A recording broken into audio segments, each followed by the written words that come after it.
सबसे पहले जब मैं महाराज जी से वृंदावन धाम में मिला तो महाराज जी को पहली बार ही देख के ऐसा आकर्षण हुआ, ऐसा लगा कि क्या दिनचर्या है, क्या सुंदर जीवन है। एक संत की जो रहनी, एक संत का जो जीवन इतना आकर्षणकारी था कि हृदय एक तरीके से मानो लुट गया। जैसे पहली बार पूज्य महाराज जी को देखा, एकदम लगा एकदम द्वादश तिलक, महाराज जी के एकदम तेजस्वी चेहरा, तेजस्वी वाणी और एकदम आकर्षण। ऐसा लग रहा था कि कोई कहां से, मैं कौन सी दुनिया में आ गया हूं, मुझे समझ नहीं आ रहा था।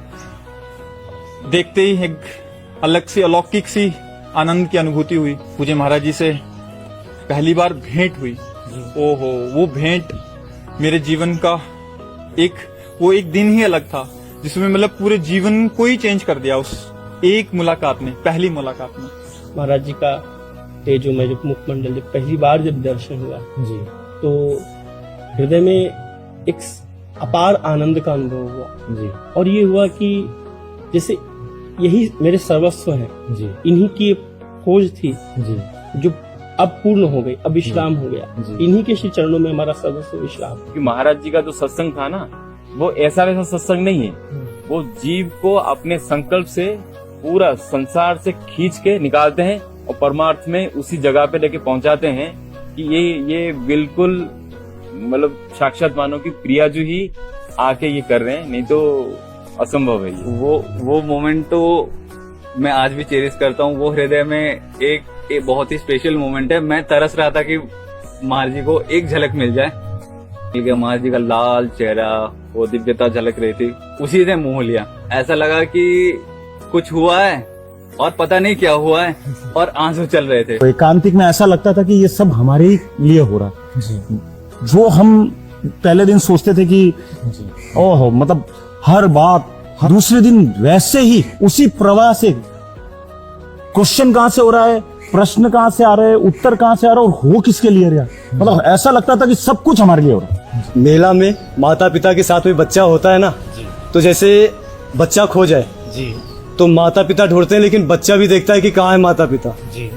तो माता पिता तो ऐसे ही खड़े रहते हैं, लेकिन बच्चा चपक जाता है बिल्कुल से कि नहीं हमारे माता पिता, और वो खूब जोर से रोता है। तो यानी ऐसे ही भाव आया कि महाराज जी तो पूज्य महाराज श्री दंडवत करते थे, और जैसे ही महाराज श्री ने दंडवत करके ऊपर जो मुख कमल अपना दिखाया, वो छवि ने एकदम दिल जीत लिया, बलिहार कर दिया।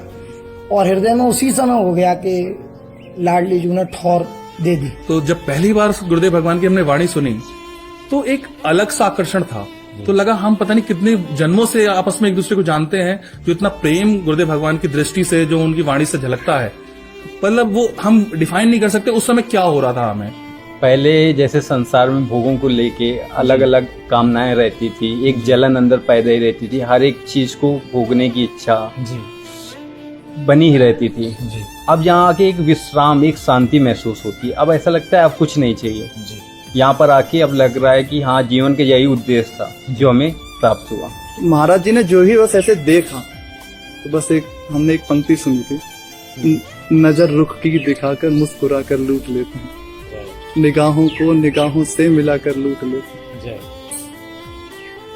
अजीब पर्दागारी है, अजीब दिलदारी है, हंसाकर लूट लेते हैं तो रुलाकर भी लूट लेते हैं। तो बस लूट लिया उस दिन महाराज जी। जैसे एक कुम्हार अंदर से हाथ रख के घड़े को बनाता है, ऐसे ही गुरुदेव भगवान ने मुझे संभाला है।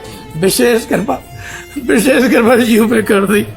गुरुदेव ने मुझे अपना लिया, इस लायक मैं नहीं था, इस लायक नहीं था। अधम प्राणी कहाँ, गुरुदेव ने कितनी बड़ी कृपा की। आज मैं शब्दों से वर्णन नहीं कर सकता हूँ। वो गुरु कृपा जीवन की हर परिस्थिति में हमें संभाल रही है जी। हमें कुछ करना नहीं पड़ रहा, स्वयं ही हमको जो है बढ़ाती चली जा रही है जी। तो जैसे ही मैंने महाराज जी को प्रणाम किया तो महाराज जी ने भी ऐसे हाथ जोड़ के बोला कि क्या आज्ञा है। तो वो देख के पहले मुझे लगा कि इतना दुलार, इतना प्रेम महाराज जी का, जबकि हालांकि महाराज जी तो हमें जानते ही हैं, लेकिन हम महाराज जी को उतना नहीं जानते। महाराज जी तो हमें कितने जन्मों से जानते हैं। तो वो देख के मुझे लगा कि जब पहली भेंट में महाराज जी हमसे इतना प्यार करते हैं, इतना दुलार कर रहे हैं, तो महाराज जी से जुड़ के रहने में तो परम आनंद ही रहेगा। कुछ दिन के